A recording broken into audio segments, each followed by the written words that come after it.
ప్రభునందు ప్రియులారా, మీ అందరికీ మహాదేవుడు రక్షకుడైన యేసు క్రీస్తు పరిశుద్ధ నామం పేరట మీ అందరికీ వందనాలండి.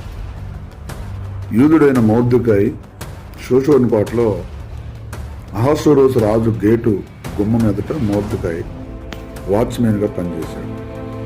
ఇతడు దేవునికి నమ్మకంగా బ్రతికాడు. తన జన్యుడ బాధ్యత కలిగి అన్యాయాన్ని సహించిన వాడుగా నీతికి తల ఉంచి అన్యాయాన్ని తలదించుకొని క్రీస్తు కొరకు జీవించి ప్రభు శక్తితో నడిపించబడ్డాడు. ఇతడు బబులోను దేశంలో గొప్ప రాజు అయ్యాడు, ప్రధానమంత్రి అయ్యాడు. మీరు ఎస్తేరు గ్రంథం 10:3 చదివితే ప్రధానమంత్రిగా మనం మొర్దెకై చూడవచ్చు. నీవు కూడా క్రీస్తు ఎదుట భయభక్తులు కలిగి దేవుని కోసం నిలబడితే నువ్వు ఎటువంటి బలహీనుడివైనా బలవంతుడిగా చేయటం దేవుడు సామర్థ్యం. కాబట్టి ప్రభువుకు నమ్మకంగా ఉండు, ప్రభువు మెచ్చుబడి ప్రభువుకు మహిమ, దేవునికి స్తోత్రం కలుగుతుంది.